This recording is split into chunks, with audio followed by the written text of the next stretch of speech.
A weak trough will move to the north of New England today, lifting its warm front across the region. This will create a southerly flow at the surface, while generally zonal flow in the upper levels continues. These two factors will bring the peak of this current mild stretch for this afternoon.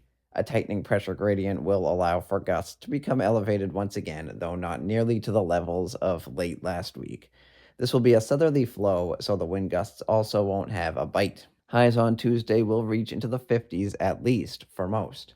While mixing is generally shallower on a southerly flow, highs in the low to even mid 60s will be possible across southern New England and southern New Hampshire, away from the south facing coastlines.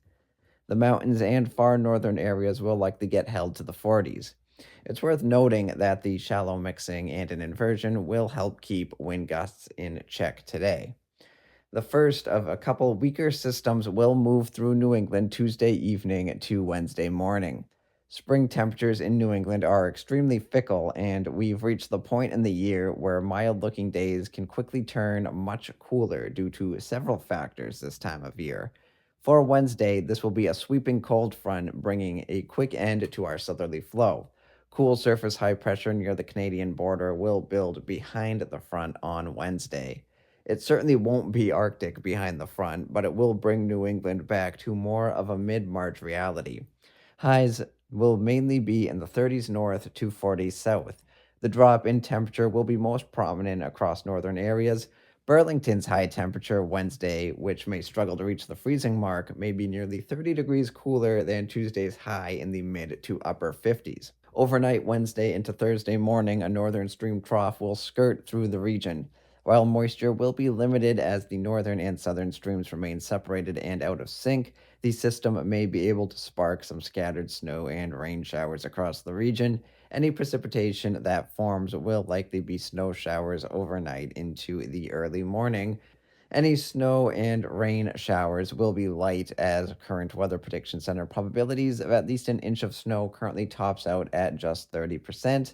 High pressure just to the east of Maine will also create dry air to help eat into this weak system, making it more difficult to produce anything widespread.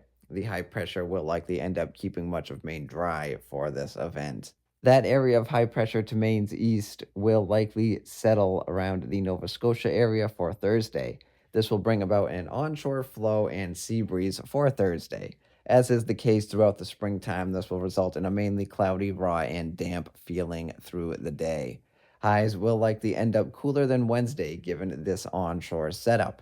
Thursday will be the first in what will likely be a large handful of days just like it over the next couple months. A rebound in temperatures will begin on Friday as a southerly flow begins to return ahead of a potent storm system working across the country. This will be a very spring like storm for the country with the potential for accumulating snow on its backside in the northern plains and a severe weather outbreak in the south. For New England, the storm will track to the north, making this nearly an all rain event region wide. This is the next shot at an organized, widespread storm system for New England. The storm will arrive in New England late this weekend, likely by Sunday evening, though there is still wiggle room with the timing. This system may follow a similar trend as this past week's rain event, with a shield of moderate to heavy rainfall ahead of a cold front. Current probabilities show a widespread half an inch to inch of rainfall for New England. There will also be a better chance for substantial snowmelt across the mountains compared to last week's storm. River rises and ice breakups in rivers will be possible once again with this one. Ice jam flooding will once again need to be monitored. The extent of river rises and potential ice jams is hard to say this far out, so the threat could increase or decrease throughout the week. Trends will be watched through the week, mainly in regards to how much rain is expected.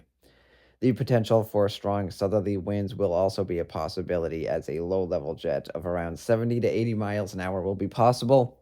Naturally, not all of this wind will make it to the ground, and southerly winds can often have trouble mixing to the surface given a potential inversion. It's hard to give a potential magnitude on winds this far in advance, especially given the time of year when inversions can be very prominent. So, trends on that will continue to be watched as well.